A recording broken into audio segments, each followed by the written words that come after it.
필기하다가 버린 노트를 그가 죽은 후에 그의 비서가 개인 비서가 휴지통에서 찾아서 이제 신문에 기고한 게 있는데요.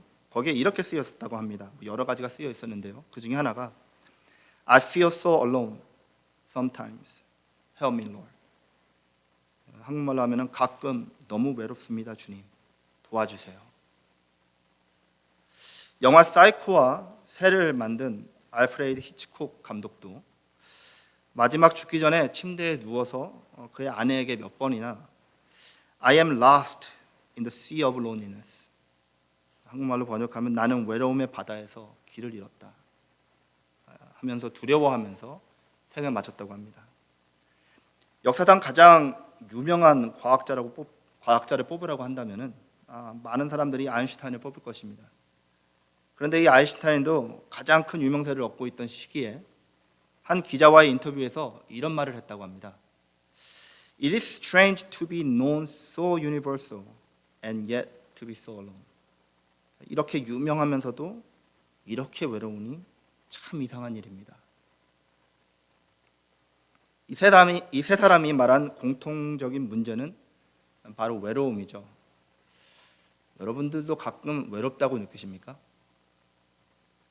테레사 수녀가 외로움을 서구 세계의 빈곤이라고 말했다고 하는데요. 하지만 외로움은 서양뿐만 아니라 모든 인류의 빈곤이라고 할 수 있습니다.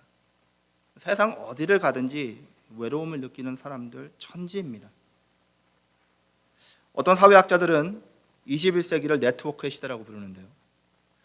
모든 사람들이 첨단 통신 기기들을 사용해서 서로 모두가 연결되어 있기 때문에 그런 사회가 만들어졌기 때문에 그렇게 이름을 붙입니다.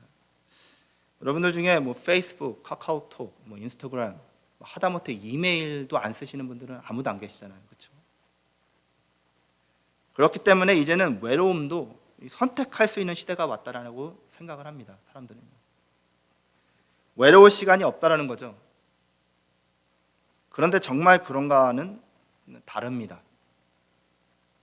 카네기 멜론 대학에서 리서치를 했는데요. 조사 결과를 보면 이렇습니다. 인터넷과 SNS에 시간을 많이 보내는 사람일수록 스스로를 더욱더 외로운 사람이라고 생각한다라고 합니다. 조사 결과. 외로움은 시간이 가면 갈수록, 사회가 빨라지면 빨라질수록, 개인주의가 더 퍼져가면 갈수록, 경쟁 문화가 더 심해질수록 더 큰 문제가 되어가고 있습니다. 사람들은 외로움을 마음의 문제, 정신적인 문제라고만 간주하는데 더 이상 그렇지도 않습니다. 제임스 린치라는 의학 박사가 리서치를 또 했는데요. 외로움을 느끼는 노인들이 그렇지 않은 노인들보다 2배나 더 빨리 사망한다는 조사 결과를 냈습니다. 외로움은 사람의 생명을 갉아먹는 독과 같은 것입니다. 인간은 정신적으로 보나 육체적으로 보나 외롭게 살기 위해서 창조되지 않은 것을 보여주고 있는 것이죠. 그렇다면 우리의 삶에서 외로움이라는 독을 해독할 수 있는 것은 무엇일까요? 유명한 사람들, 주위에 사람들이 많고 카카오톡에 연락처가 많고 페이스북과 인스타그램에 친구들이 수백 명 돼도 많은 사람들은 아직도 외로움에 빠져서 우울증에 시달리고 있습니다. 그렇다면 단순히 많은 사람들을 알고 있다는 것이 외로움의 해답이 아닌 것은 답이 이미 나와 있는 것이죠. 사람들 중심에는 근원적인 외로움이 있는데요. 그 외로움은 영적인 것입니다. 모든 사람들의 마음에는 하나님을 향한 깊은 갈망이 있지만 하나님을 떠난 죄인들은 하나님만이 해결해 줄 수 있는 그 갈망을 다른 것들로 해결하려고 합니다. 하지만 그 영혼이 하나님을 만나고 하나님만으로 채워지기 전까지는 그 어떤 것으로도 그 외로움을 해결할 수 있는 길은 없습니다. 성경은 하나님을 무소부재, omnipresence, 무소부재하시다고 소개합니다. 무소부재하니까는 어떤 의미인지 좀 이렇게 와닿지가 않잖아요. 어디든지 늘 항상 계신다는 뜻입니다. 하나님은 어디든지 늘 항상 계시는 분이십니다. 하나님은 안 계신 곳이 없으신 분이십니다. 본문이 아니더라도 하나님의 무소부재하심은요, 성경 여러 곳에서 선포하고 있는 건데, 이건 왜 하나님의 독특한 성품이시기 때문입니다. 이거 예레미야서 23장 23절부터 24절 말씀이 있는데요, 우리 함께 같이 읽어보시겠습니다.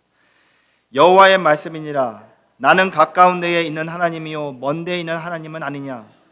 여호와의 말씀이니라. 사람이 내게 보이지 아니하려고 누가 자신을 은밀한 곳에 숨길 수 있겠느냐. 여호와가 말하노라. 나는 천지에 충만하지 아니하냐. 아멘. 하나님은 무소부재하시기 때문에 우리와 항상 가깝게 계시는 하나님이십니다. 윌로크릭 교회에 목회하시다가 지금 현재는 맨로파크 장로교회라는 곳에서 사역을 하고 계시는 존 오트보그 목사님이 쓰신 책이요, 유명한 책이 있습니다. God is closer than you think.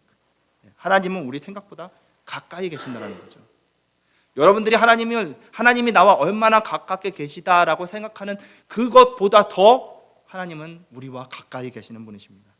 하나님은 모든 상황에서 우리들과 함께 계시는 분이신 것을 잊지 않고 살아가시는 여러분들 되시길 바랍니다.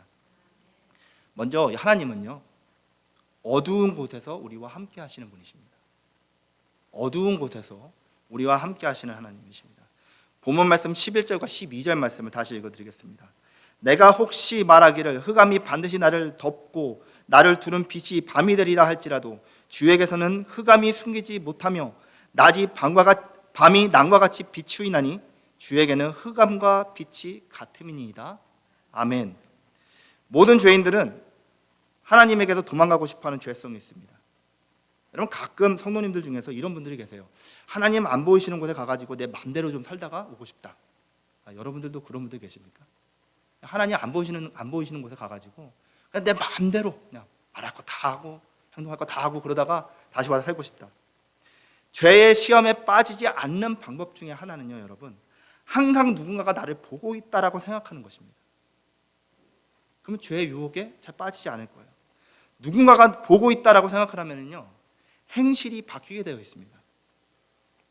옛날에 CCTV가 처음에 이렇게 대중화됐을 때요, 재미있는 일들이 아주 많았는데요, 작동이 되지 않는 CCTV를 그냥 갖다 걸어만 놓고 비슷하게 흉내만 내놔도 이 좀도둑들이 줄어들었습니다.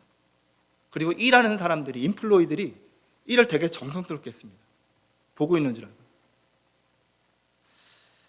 저는 운전을 좀 이렇게 얌전하게 잘하는 편입니다. 억울해하지 않으시는 분들도 계시겠지만 나름대로 잘 운전합니다. 가끔 그런데 이유 없이 이렇게 터프하게 운전을 하게 될 때가 있어요. 전에 제가 북가주에서 전도사 사역을 할 때 일인데요, 교회를 가려고 집에서 나와서 프리웨이를 탔습니다. 프리웨이를 타고 가는데 앞에서 차 한 대가 이리저리 차선을 바꾸고 속도를 줄였다가 빨리 갔다 줄여갔다 빨리 갔다, 굉장히 좀 이렇게 어노잉하게 운전을 하시는 거예요. 그래가지고 내가 교회가 그때 늦어서 가지고 뒤에서 경적을 빵빵빵 울리고 돌아가려고 하는데도 계속 같이 움직이시는 거예요, 이분이. 그러니까는 저분은 들리지도 않는데 혼자서 차에서 궁시렁 대면서 계속 빵빵빵빵 하면서 갔습니다. 근데 이분이 저랑 똑같은 데서 엑세스를 하시는 거예요. 똑같은 곳에서 턴을 하시고, 뭔가 불안했습니다. 그래서 점점 태워 게이링을 가까이 하다가 점점 뒤로 갔습니다. 이분이 쭉 가시다가 라이트를 딱 켜시고서는 교회 파킹에서 싹 들어가시는 거예요. 와, 제가 얼마나 당황했는지 교회가 늦었는데도 불구하고 제가 사역자인데 그냥 파킹에서 지나갔습니다. 예. 예, 그리고 한 바퀴 싹 몬블락을 돌고 들어갔습니다. 교회 전도사가 그럴 줄을 교회 전도사가 그런 줄 알면 얼마나 상처받으시겠어요, 그분이. 예, 다행히 전주 모르셨던 것 같아요. 저도 그분이 누군지 모르고. 그런데 여러분, 하나님의 무소부재하심을 이렇게만 말하면은 하나님을 무슨 조지 오웰이 쓴 1984년도 그 책에 나오는 빅 브라더처럼 생각할 수가 있죠. 잘못한 거 있으면 기다렸다가, 그렇죠?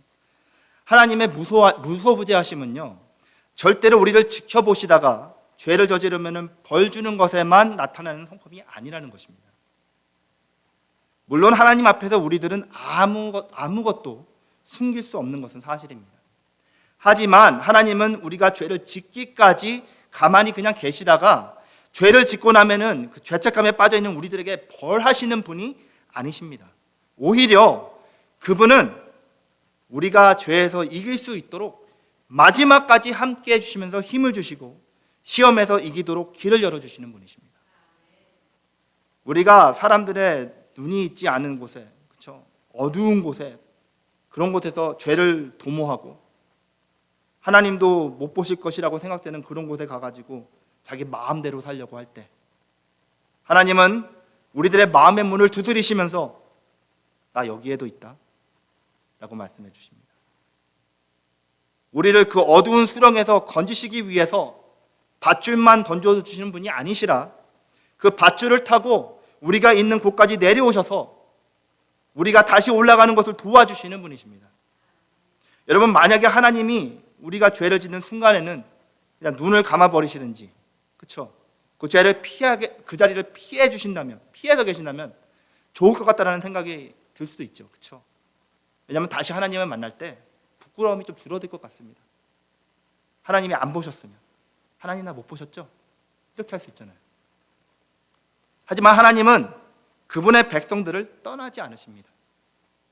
우리가 죄를 생각하는 그 순간에도, 죄를 짓는 그 자리에서도 성령님께서는 나 여기에도 있다, 무너지지 마라, 내가 피할 길을 만들어줄게 하시면서 우리를 그 자리에서 이끌어내신다는 것을 믿으시기 바랍니다. 다음으로 하나님께서는 우리가 낮아진 곳에서도 함께 계십니다. 어두운 곳에서도 함께 해주시고 우리가 낮아진 곳에서도 함께 해주십니다. 인생은 가끔 우리를 약하고 부끄럽고 두렵게 만들어서 우리를 낮아지게 만듭니다. 오늘 본문 말씀 8절에 보시면은요, 내가 하늘에 올라갈지라도 거기 계시며 수월에 내 자리를 펼지라도 거기 계시나이다 라고 다윗이 선포합니다. 사람이 높은 곳에 있을 때는요, 립 서비스로라도 하나님을 찾습니다. 그렇죠?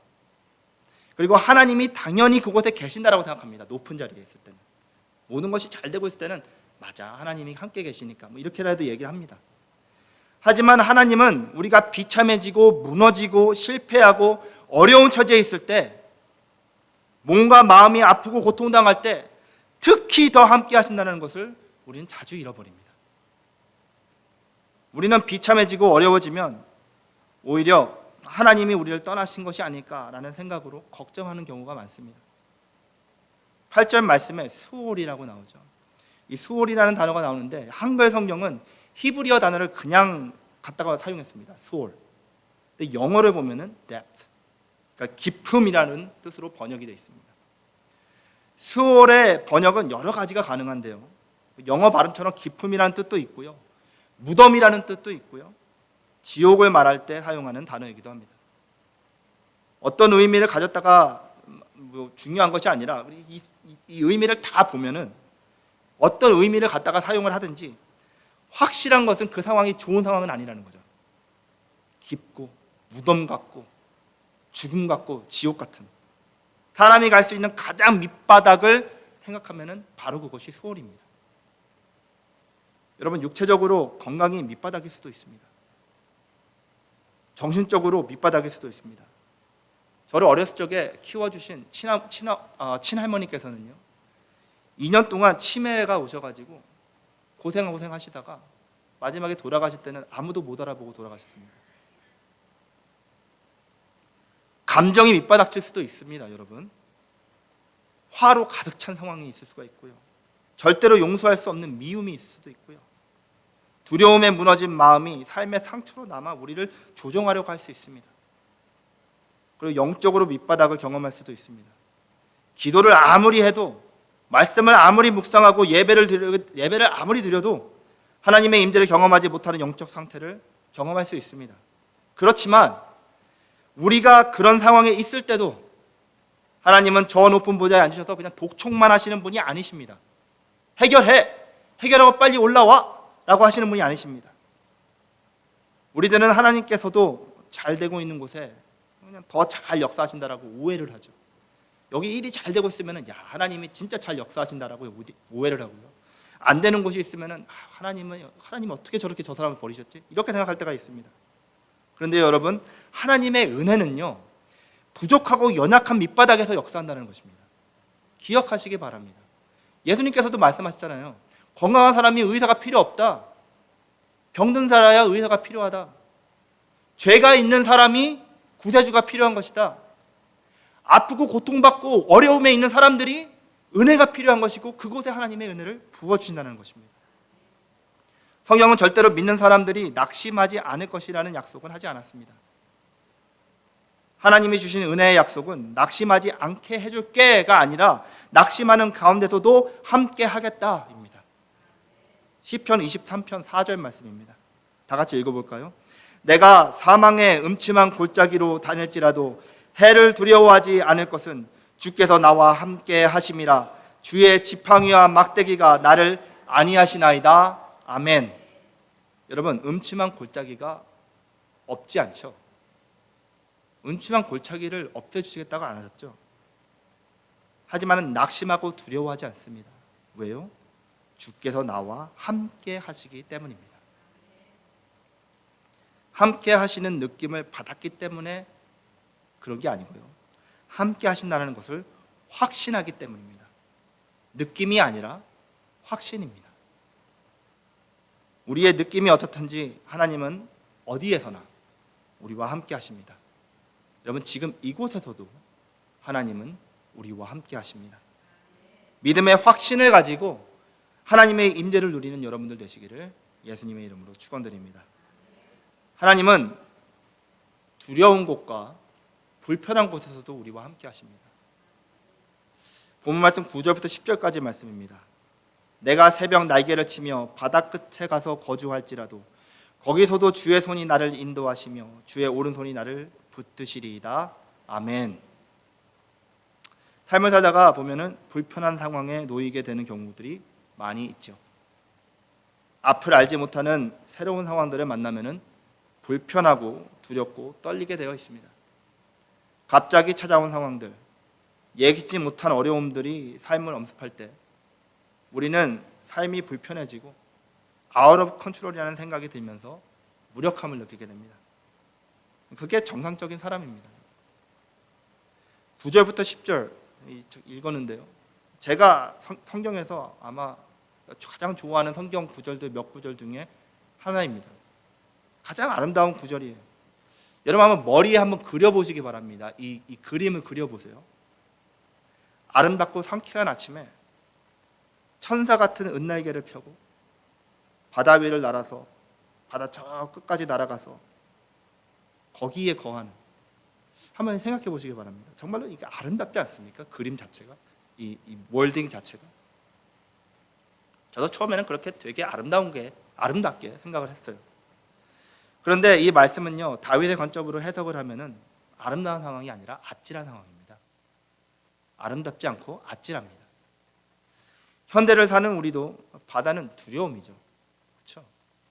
바다는 인간에게 많은 혜택을 주지만 또 많은 두려움을 주기도 합니다.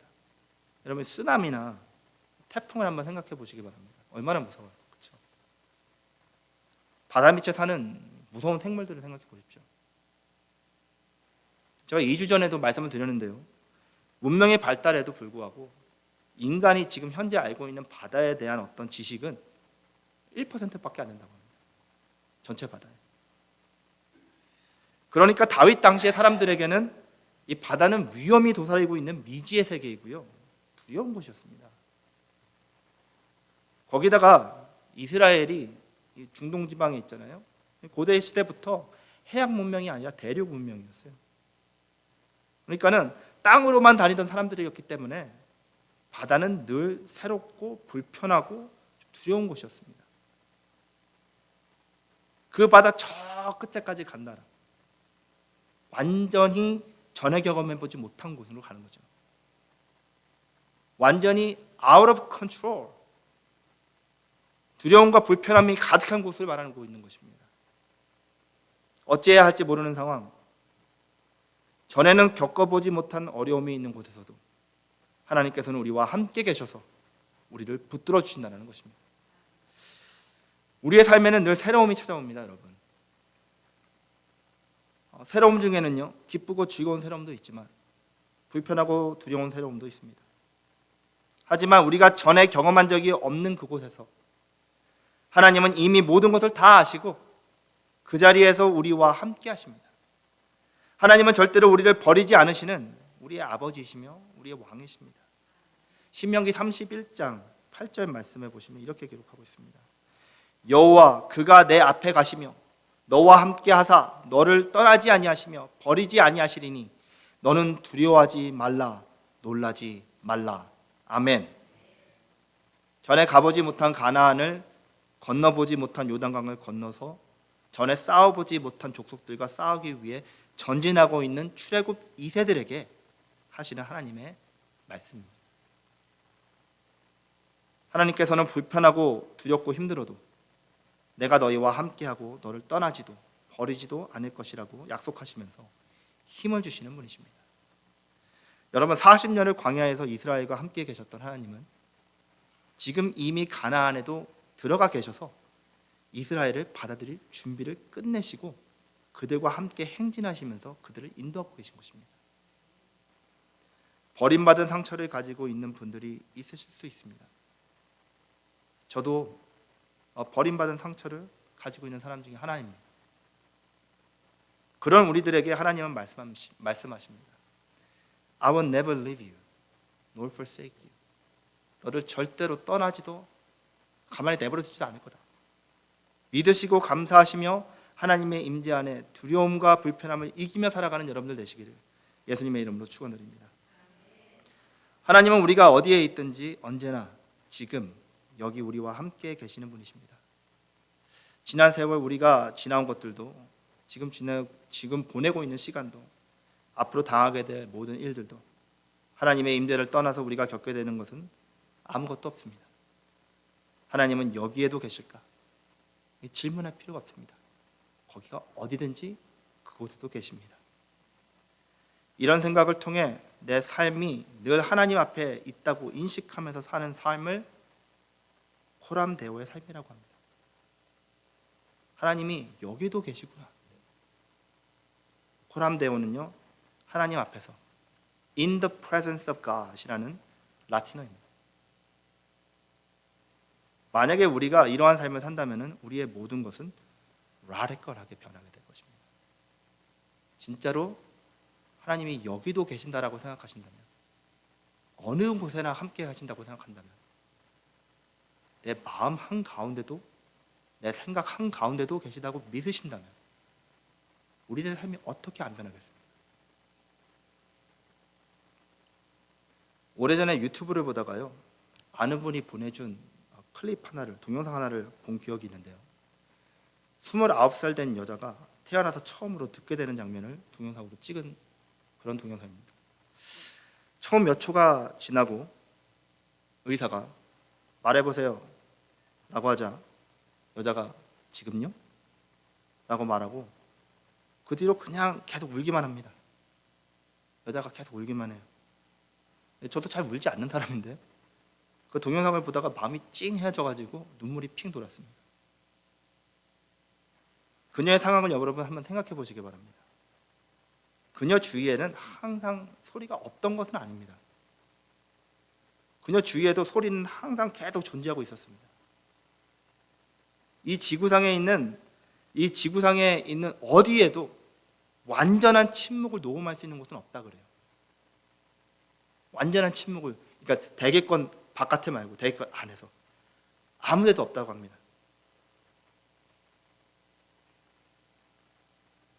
다만 그 여자에게는 이 주위에 늘 존재하는 소리를 들을 수 있는, 감지할 수 있는 그 능력이 없었던 것입니다.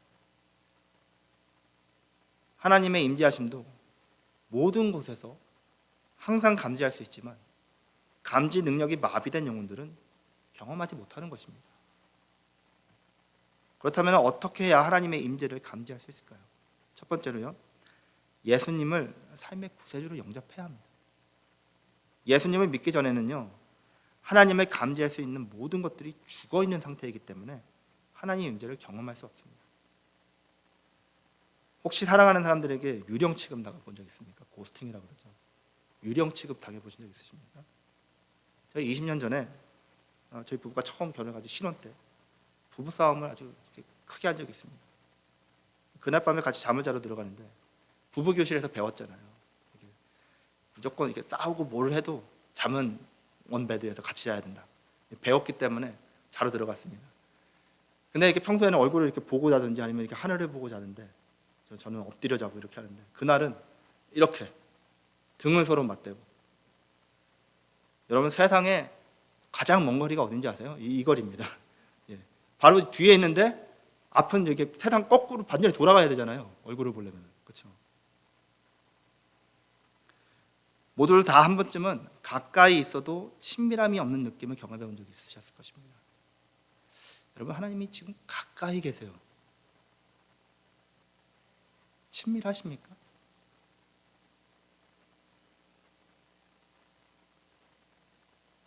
지금 가까이 계세요.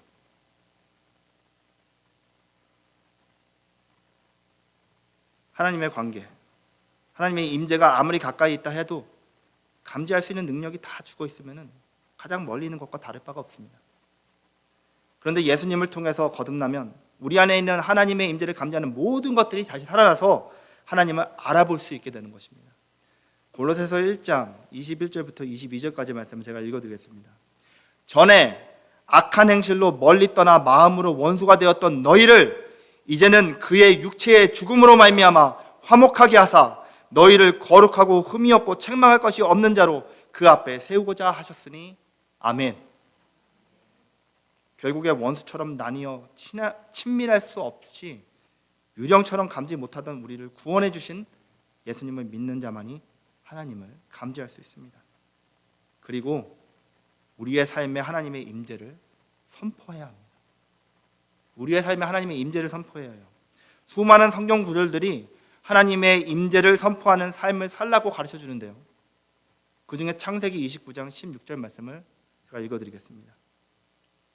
야곱이 베델에서 잠을 자다가 천사들이 사다리를 오르락내리락 하는 것을 보잖아요. 그리고 다음날 깨서 이렇게 선포합니다. 야곱이 잠이 깨어 이르되 여호와께서 과연 여기에 계시거늘 내가 알지 못하였도다. 아멘. 이번 주 여러분들에게 숙제를 제가 한 가지 드리겠습니다. 다음 주 수요일까지 숙제를 꼭 하시기 바랍니다. 숙제는 뭐냐? 이번 주 한 주 살아가시면서 여러분 어디를 가서 누구와 만나서 무엇을 하더라도 가장 먼저 하나님 여기에도 계시는군요 하고 기도하고 시작하시기 바랍니다. 그냥 긴 기도 필요 없습니다. 하나님 여기에도 계시는군요. 다 같이 한번 해볼까요? 하나님 여기에도 계시는군요.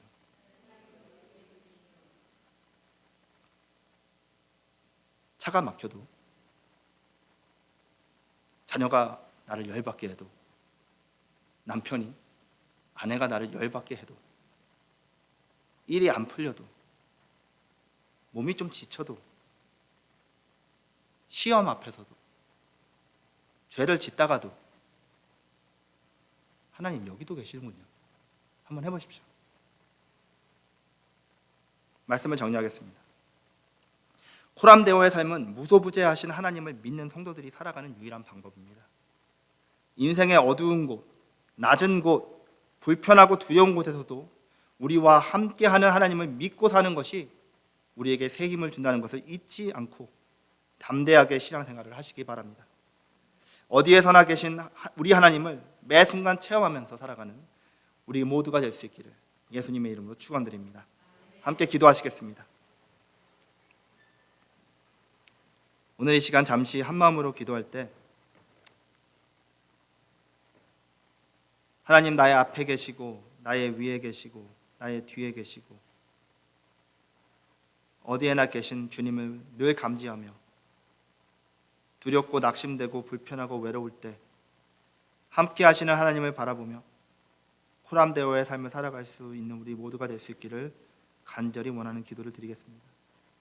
늘 함께 하시는 하나님을 신실하게 쫓으며 점점 더욱 사랑하는 우리와 우리 교회가 될 수 있게 해달라고 이 시간 간절히 하나님 앞에 기도하며 나아가겠습니다. 사랑과 은혜가 충만하신 아버지 하나님, 진심으로 감사드립니다.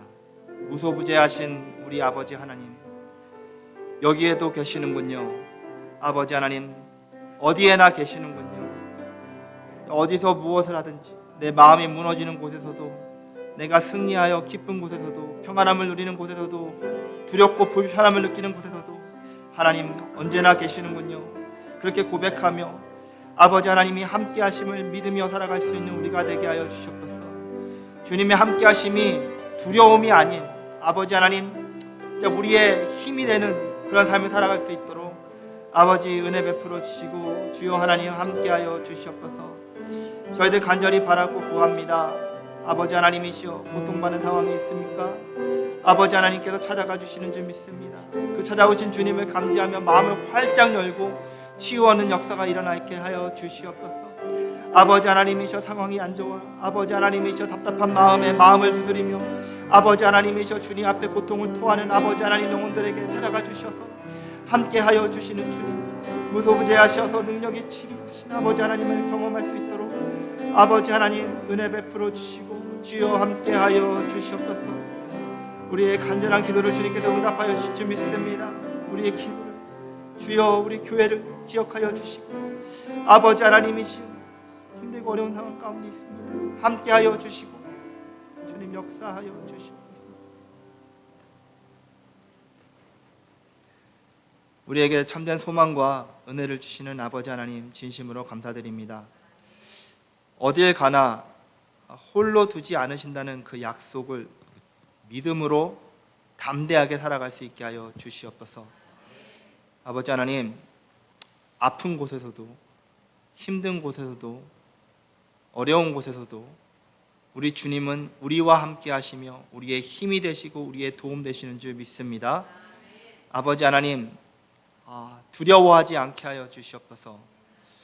아버지 하나님, 믿음의 선택을 해야 되는 영혼들이 이 자리에 있습니다. 아버지 하나님, 그들의 선택이 하나님께 영광을 돌리는 선택이 될 수 있도록 아버지 은혜 베풀어 주시옵소서. 주님 진심으로 감사드립니다. 예수님의 이름으로 기도드렸습니다. 아멘.